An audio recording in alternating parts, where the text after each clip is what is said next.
Bueno, este Ateneo lo realicé en mi curso por el Servicio de Inmunología del Hospital Perrando. Soy Laura Zaragoza, R2 de Bioquímica Clínica, y lo titulé De la clínica a la bioquímica, mieloma múltiple de cadenas livianas capa a propósito de un caso.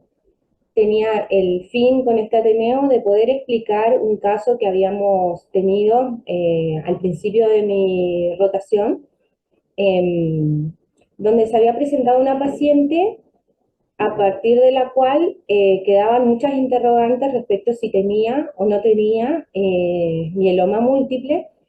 Y bueno, a partir de datos de laboratorio, lo que como finalidad o como objetivo este Ateneo tiene el fin de ver si era una paciente que se correspondía o no con ese diagnóstico, y si no, con qué otro diagnóstico lo podíamos correlacionar.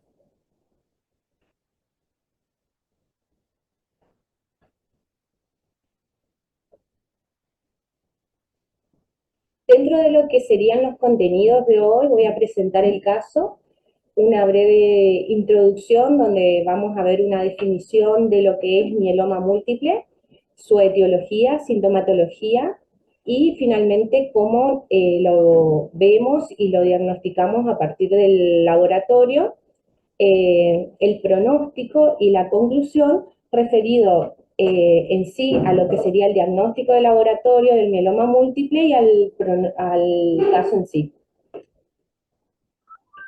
Bueno, en este caso, la paciente a la que me voy a referir la denominé María por un tema de identidad. Hay residentes que están presentes que saben que tiene otro nombre, pero bueno, vale la aclaración. Bueno, María era una paciente que tenía 40 años al momento de ingresar al hospital. Ella ingresa en enero, derivada de esa espeña, a partir de un síndrome urémico. También presentaba oliguria. eh, no se podía saber o no se conocía la causa de esta sintomatología. Aparte presentaba trastorno del sensorio, mala mecánica respiratoria. Entonces ingresó directamente a asistencia respiratoria mecánica con un malestar en general, se le colocó un catéter y se la hemodializó debido a que por su estado renal no sabían si tenía insuficiencia renal crónica o aguda. Entonces se le realiza esa hemodiálisis. En general, en los estudios de enero, ella se presentaba con un perfil normal, excepto en la parte renal, digamos, donde tenía un clearance de creatinina de 2 mililitros por minuto y una proteinuria de 0,68 gramos por 24 horas, que esto nos habla de una proteinuria importante, ¿no es cierto? Y ya en marzo del 2023 empieza a manifestar dolores óseos y se le produce una fractura patológica de fémur derecho. En este caso, lo que se pudo ver en esta etapa fue que ella sí presentaba ya acá una alteración ósea, que ahora la vamos a ver más detenidamente, y también se vio que tenía un hipotiroidismo que también es importante respecto a lo que vamos a ir viendo. Finalmente, en junio, aparte de toda su sintomatología, de su hemodiálisis frecuente, ella también presentó una infección asociada a catéter y ahora una fractura patológica de fémur izquierdo. Em, Finalmente, en junio, se le dosan también marcadores tumorales, como son la LDH y la beta-2 microglobulina, que también dan elevadas, es decir, que dan cuenta de un proceso tumoral. Eh, y bueno, para empezar la introducción, vamos a definir un poco lo que son las gamapatías monoclonales. Dentro de las gamapatías monoclonales, nosotros tenemos una presentación muy amplia de lo que sería una gamapatía monoclonal. Hay enfermedades que pueden llegar a producir una gamapatía monoclonal de manera benigna. ¿Qué significa benigna? Benigna, según la bibliografía, significa que no van a desarrollar en ningún momento, debido a que no tienen las mutaciones, un mieloma múltiple. Entonces a eso se le denomina benigno. Dentro de esas patologías que pueden darnos una gamapatía monoclonal positiva está el hiperparatiroidismo, la enfermedad de von Willebrand adquirida, la anemia perniciosa. Y bueno, estas enfermedades hay que tenerlas en cuenta porque no me van a desarrollar lo que sería una clínica de mieloma múltiple. Después tenemos otro estadio que es el MGUS o gamapatía monoclonal de significado incierto, la cual sí se considera que tiene un grado de malignidad porque podría progresar a malignidad. Esta gamapatía de monoclonal de significado incierto se presenta sin sintomatología clínica y lo que sí va a presentar es un infiltrado en médula ósea de células plasmáticas, pero no lo suficientemente no en un porcentaje tan alto como para nosotros poder clasificarlo como mieloma. No así el mieloma múltiple latente o smoldering, que ese sí ya va a tener un infiltrado de células plasmáticas mayor al 10% y tampoco va a presentar clínica. Sin embargo, el mieloma múltiple, a diferencia de estos dos, es, es la gamapatía monoclonal que se presenta en mayor porcentaje con una clínica y se caracteriza justamente, dentro de otras cosas, por presentar un infiltrado celular mayor al 10% y la clínica. Entonces nosotros vemos que las gamapatías monoclonales se dividen prácticamente por la mitad dentro de lo que sería no sintomático, donde tenemos al MUS y todas las que nos presentan la sintomatología. Y bueno, también el latente, que está acá en un 6%. Dentro de lo que implica la definición de mieloma múltiple, también llamada enfermedad de Kahler, es una enfermedad neoplásica que se caracteriza por la proliferación de células plasmáticas en médula ósea.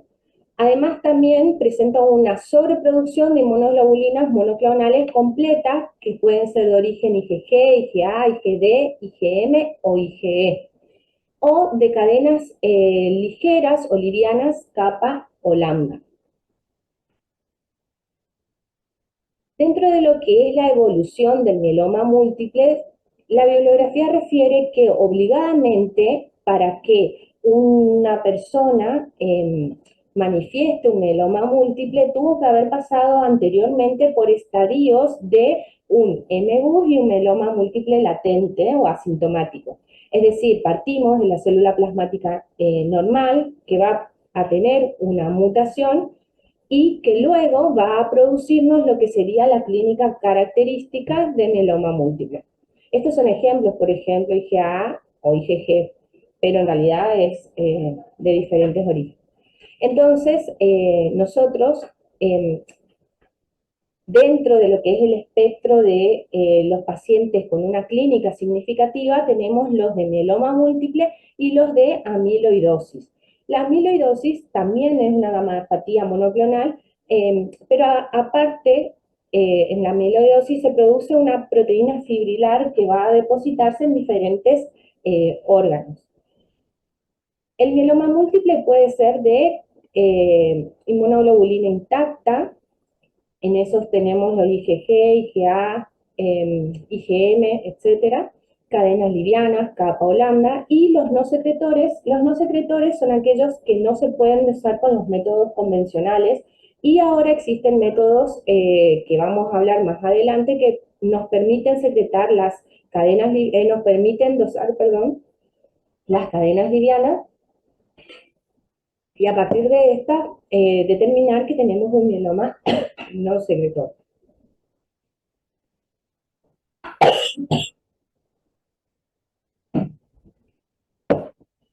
Bueno, otra cosa muy importante que hay que tener en cuenta es que en la médula ósea se van a dar las mutaciones en lo que sería el progenitor B. Y dentro de, esta, de este desarrollo celular, una vez que ocurre la mutación,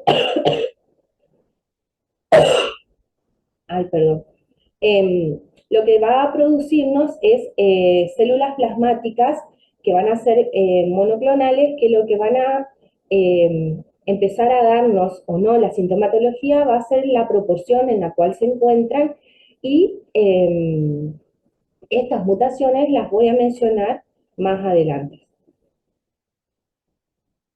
Dentro de lo que es la sintomatología más importante tenemos el dolor óseo, es decir, que los pacientes acuden al médico por dolores óseos principalmente. Además tenemos fatiga, disnea, astenia, pérdida de peso. Otra cosa muy importante que hay que tener en cuenta es que los pacientes con mieloma múltiple tienen alterada su función renal. Esto se explica debido al metabolismo renal de las cadenas livianas.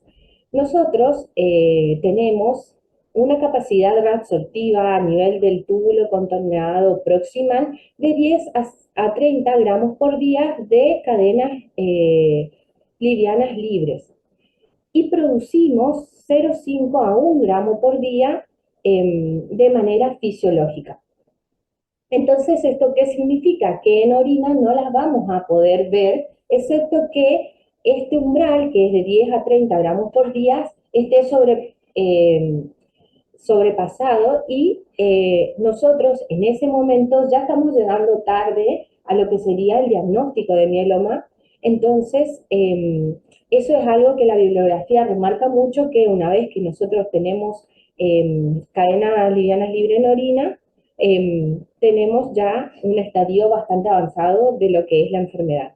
Y bueno, para mencionar sintéticamente cómo es que se produce el daño renal, los fragmentos de cadenas livianas libres se endocitan en lo que es el parénquima renal a nivel del túbulo contorneado proximal, y esta endocitosis, al haber una cantidad grande de cadenas livianas libres, es excesiva. Entonces lo que se produce es, bueno, esa endocitosis es mediada por un complejo que se llama cubilina megalina.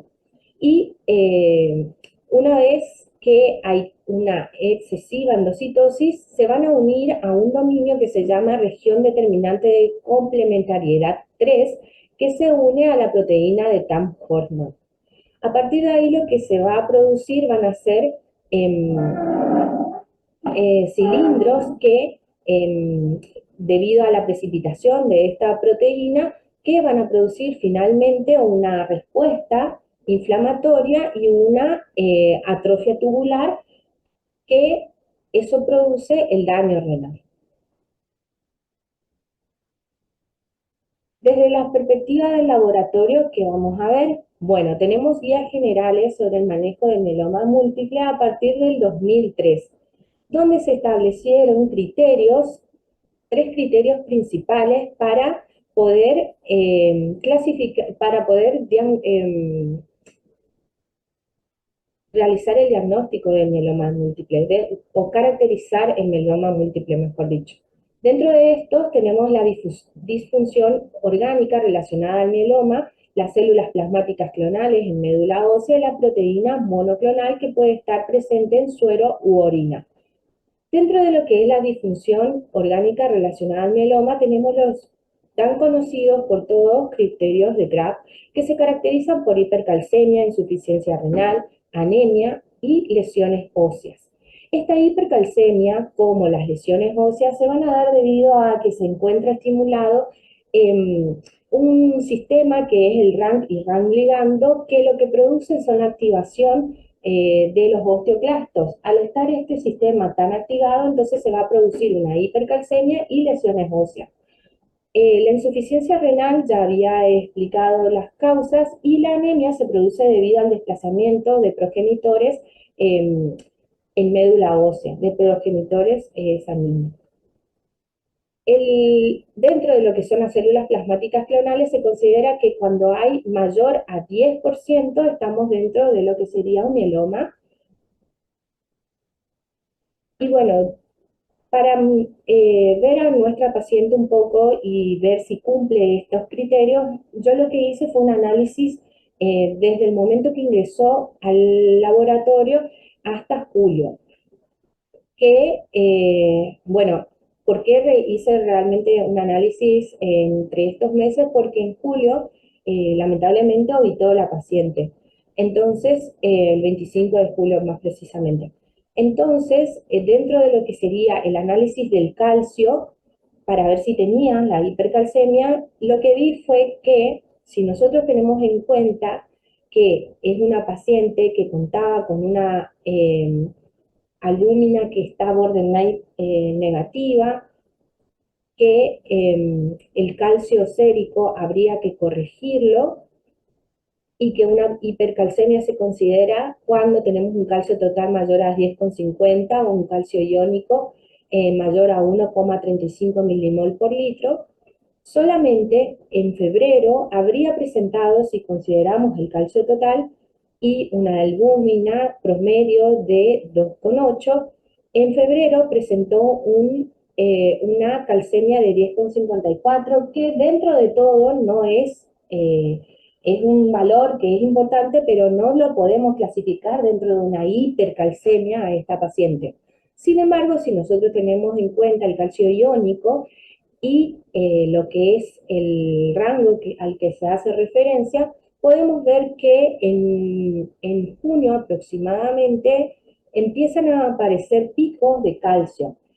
Yo estuve averiguando si esta paciente aparte tenía alguna medicación y sí, ella tuvo al principio, en enero, una administración de gluconato de calcio, que eso se le da a las personas que tienen insuficiencia renal crónica después de la diálisis, pero después no se mencionaba que hayan tenido ninguno de esos medicamentos. Lo otro que hay que tener en cuenta al analizar a esta paciente es que si nosotros vamos a lo que es un paciente con insuficiencia renal crónica, que no tiene como causa un mieloma múltiple, nosotros estamos hablando acá de una paciente que va a desarrollar lo que es un hiperparatiroidismo secundario, lo cual produce una disminución fisiopatológica del calcio. Es decir, que al encontrarme con una paciente que tiene una insuficiencia renal crónica que maneja calcios normales, entonces nosotros ahí podemos abrir los ojos y pensar realmente no tenía hipercalcemia o si se trataba justamente de un equilibrio entre las dos manifestaciones clínicas que estaba teniendo la paciente. Para analizar su perfil renal, tengo en cuenta que la paciente era una renal crónica sin causa conocida, que desde enero del 2023 se realizaba diálisis en esquema triple, 3 veces a la semana, y además se le realizaron transfusiones sanguíneas. A partir de esto, lo que vamos a ver, lógicamente, son creatininas y uremias por encima del valor de referencia, característico de un paciente renal crónico, como por ejemplo una creatininemia mayor a 2, cuando sabemos que el valor es hasta 1,1, y uremia de 50 para arriba, cuando sabemos que el valor es mayor a 40. Siempre teniendo en cuenta estas unidades miligramos por decilitro.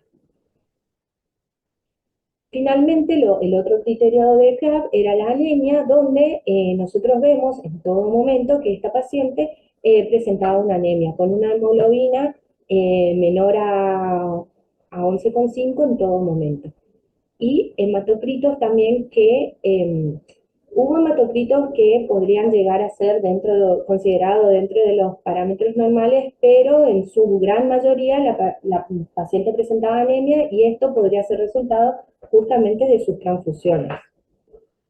Bueno, finalmente el otro criterio de CRAB que sí cumple la paciente eran las lesiones óseas, que como yo ya había dicho, había mencionado, ella tuvo fracturas, estas fracturas eran de caída de su propia altura. Entonces, todo esto nos llevó a pensar a nosotros de que esta paciente sí, dentro de todo, desde el principio, desde enero, ya se encontraba con lo que podría llegar a ser un mieloma múltiple. Acá lo único que hice, además, es agregar básicamente también los valores de referencia como para mostrar su hipotiroidismo y su hiperparatiroidismo secundario a su insuficiencia renal.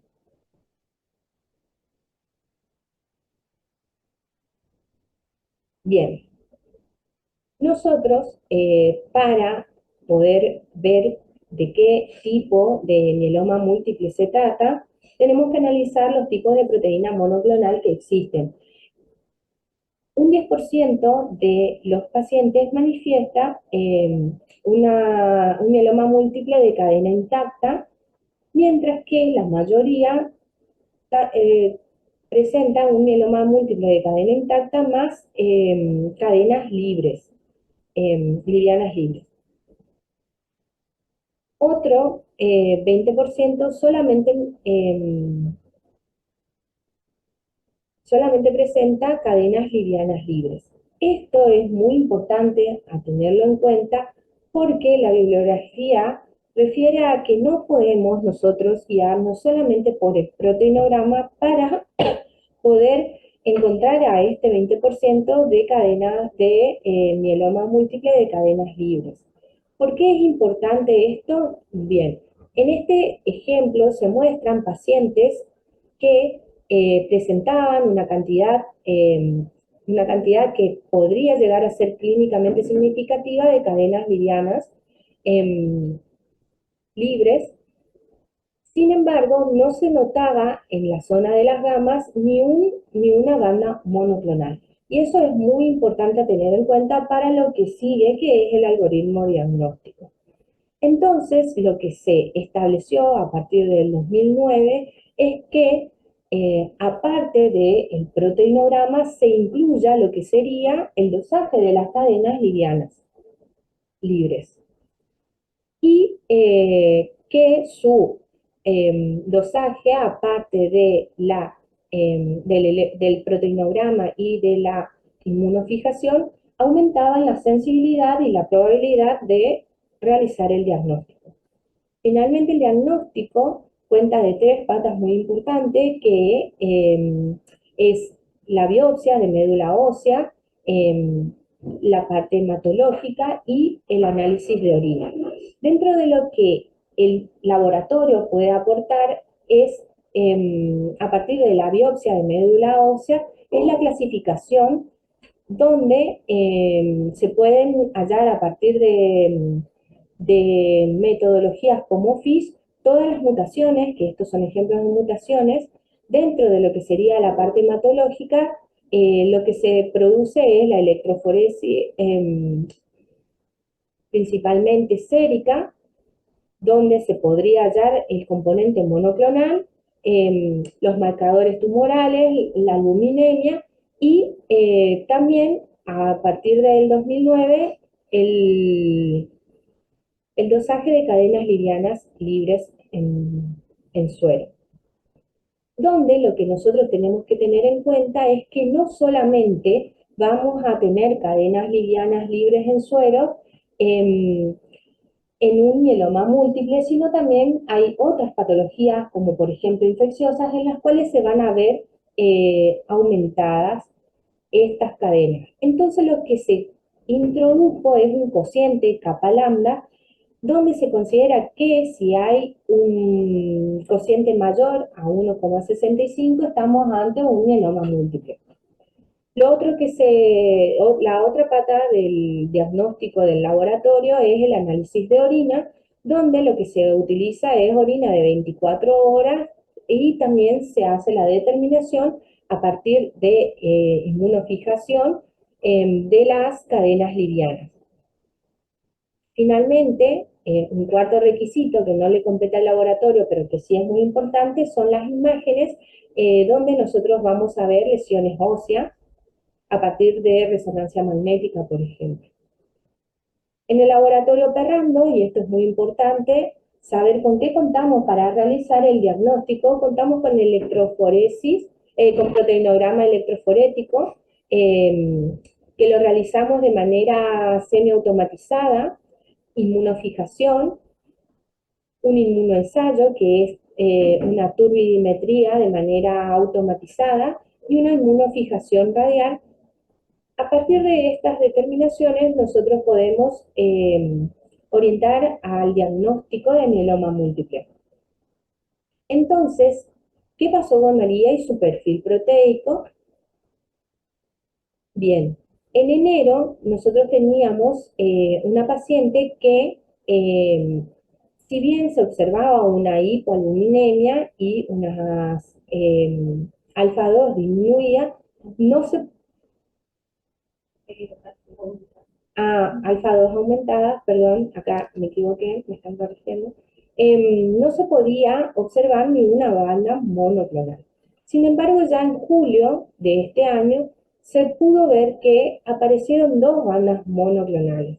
Si nosotros recordamos, habíamos dicho que estábamos hablando de mieloma múltiple de cadenas livianas donde no se podían ver estas bandas monoclonales o bandas homogéneas. Entonces, ahí a nosotros nos surgió la duda de si catalogarlo dentro de este mieloma. Pero, ¿qué pasó? Se dosaron, se realizó el dosaje de cadenas livianas, donde capa daba un número muy exacerbado, mayor a 18.000. Dentro de un momento voy a mostrar los valores normales, con un índice kappa lambda mayor a 1000 y un neuroproteinograma eh, con proteínas de Benson-John positivo, es decir, cadenas livianas. Kappa también en el neuroproteinograma. Bueno, entonces, dentro de lo que es la actualización de criterios para diagnóstico de mieloma, a partir del 2009 se introdujo esta relación que es de cadenas livianas libres involucradas y no involucradas. Pero además hay un índice que es la relación kappa-lambda que nosotros vamos a considerar.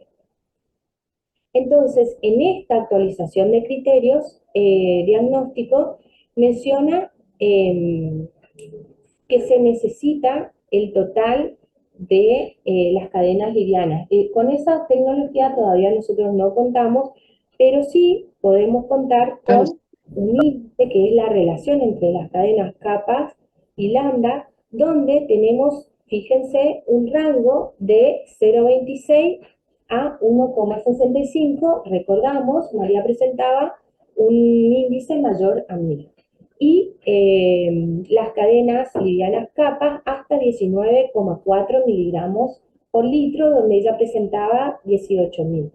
Entonces estábamos hablando de una paciente que volvemos a tener la duda de si se trataba o no de un mieloma múltiple de cadenas livianas. Bien, esto es para mencionar nomás un poco lo que es el inmunoensayo con el que contamos,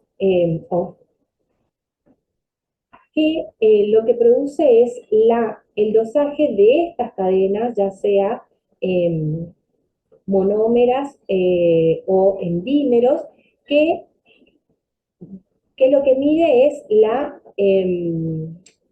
la fijación a esta superficie, que es una superficie expuesta. Si se tratara de una inmunoglobulina intacta, no podría medirse a partir de el turbidímetro o nefelómetro, cualquiera de los dos, esta concentración.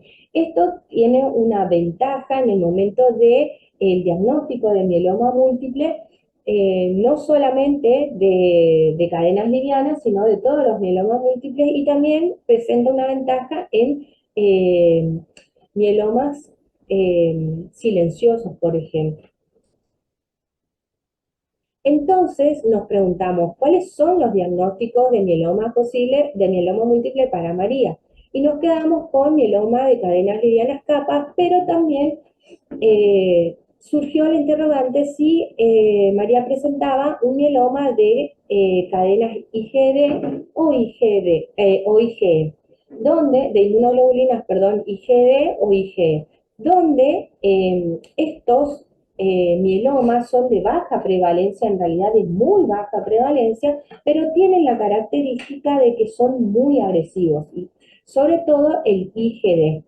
Nosotros no contamos con un dosaje de inmunoglobulina IgD y por eso quedó la incógnita de si esa paciente podía o no presentar este tipo de mieloma. Entonces, dentro del diagnóstico, lo otro que nos quedó pendiente para María fue justamente la punción de médula ósea, a partir de la cual no se pudo realizar el diagnóstico definitivo debido a que ella presentaba justamente en el momento que se la sospechó y se le hizo se sospechó como mieloma múltiple, ella ya presentaba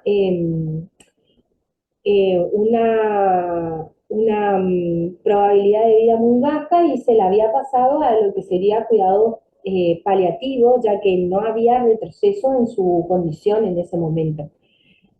Por lo cual nos quedó pendiente ese porcentaje de células plasmáticas, pero sí tener en cuenta que cumplía a nuestro criterio con los criterios de CRAF y que tenía un índice elevado de cadenas livianas y que lógicamente tenía una lesión, más de una lesión, a nivel óseo. Pero finalmente lo otro que pensé en analizar era el pronóstico de María en el momento que ingresó en enero.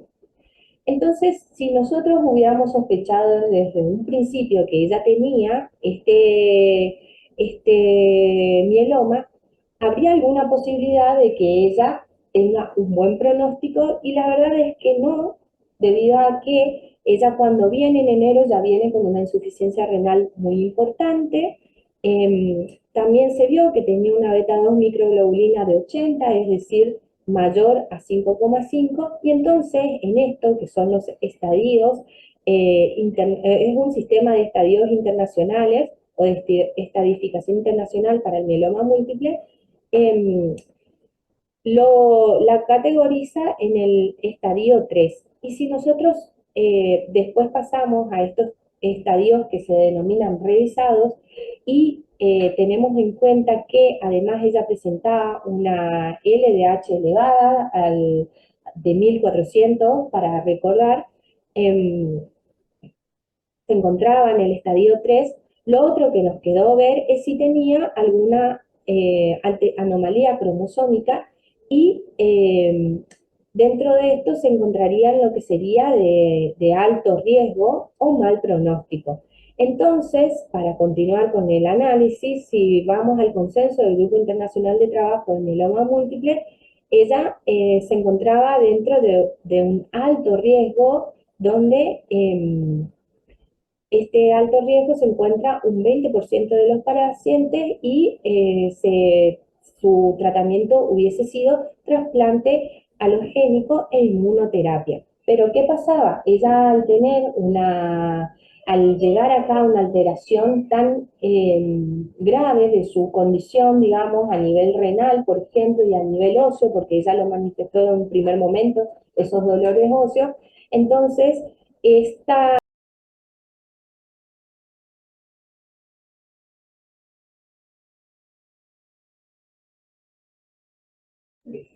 Bueno, voy a continuar. Y bueno, como había dicho, era muy difícil llegar al tratamiento es también para este tipo de pacientes de alto riesgo y llegar a estabilizar.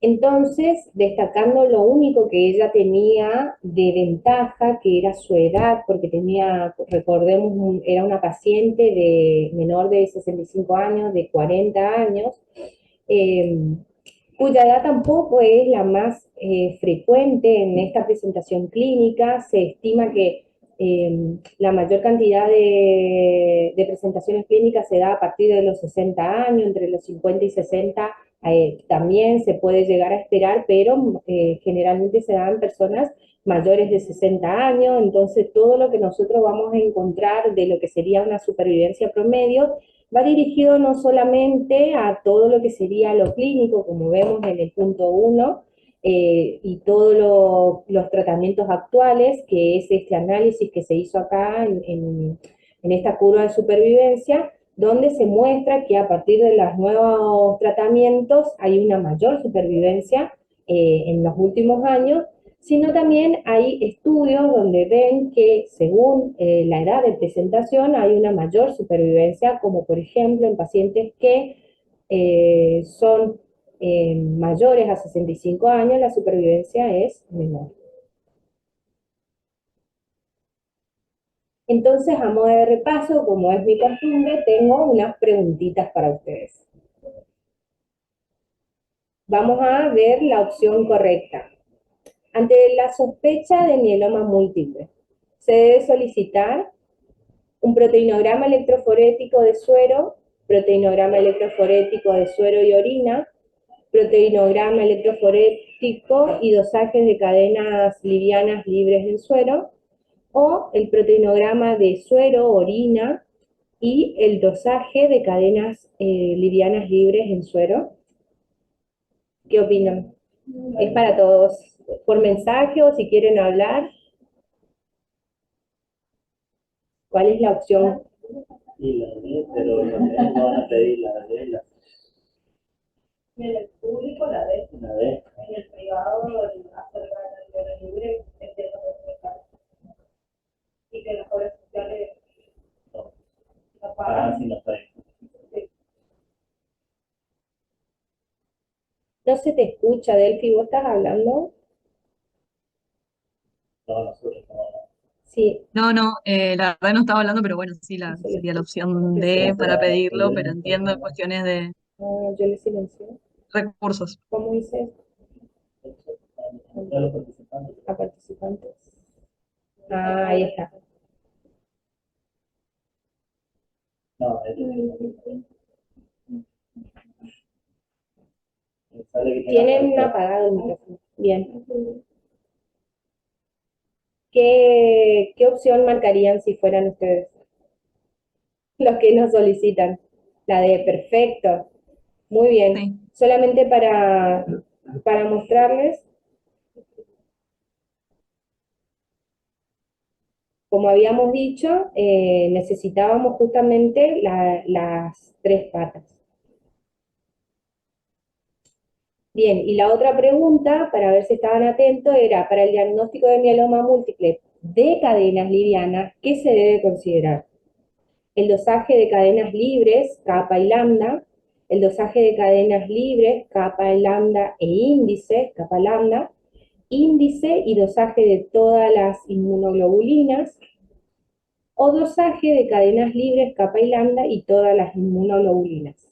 ¿Qué contestarían? ¿Qué considerarían para hacer este diagnóstico? No, pero el índice,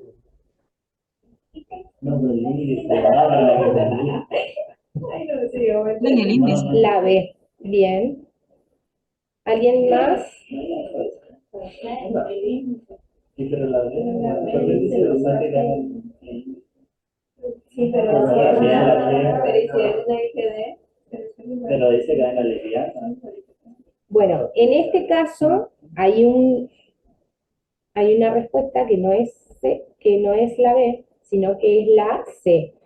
¿Por qué no la D? Porque nosotros para hacer el diagnóstico de cadenas livianas no solo que tenemos que dosar las cadenas livianas libres y realizar el índice, como dice acá, que en realidad lo que nos interesa en este mieloma múltiple de cadenas livianas es el índice, sino también descartar todas las otras inmunoglobulinas. Entonces, el dosaje de las demás se realiza justamente para saber si no estamos hablando de una que puede hacer, por ejemplo, la D o la E, alguna que fuera extraña, o también las comunes, la G.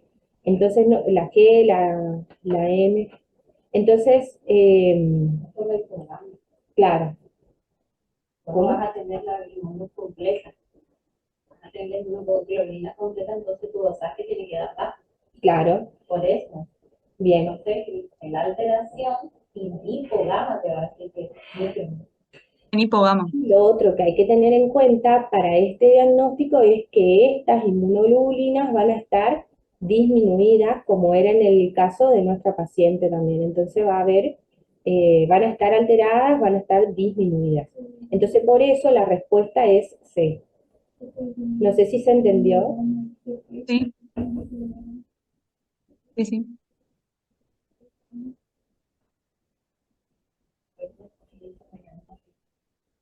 Súper. A modo de conclusión, finalmente, bien mencionar que el diagnóstico de mieloma múltiple se realiza a partir de la celularidad de médula ósea, del pico monoclonal en sangre u orina y de la afectación de otros órganos. Y dentro de lo que nos compete como bioquímicos en este diagnóstico, es un rol fundamental porque la realización de los estudios proteicos es compleja y es difícil identificar y cuantificar las proteínas monoclonales. Entonces nosotros tenemos que asegurar la utilización de tecnologías, validarlas, controlarlas y garantizar que se cumplan los estándares principalmente de sensibilidad y especificidad.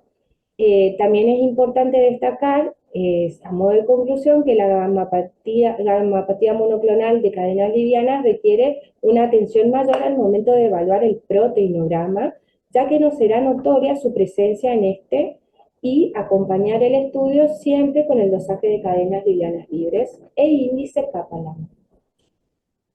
Esta es la bibliografía que utilicé, un poco de la bibliografía que utilicé, y bueno, muchas gracias, y si tienen alguna pregunta, está abierto el micrófono.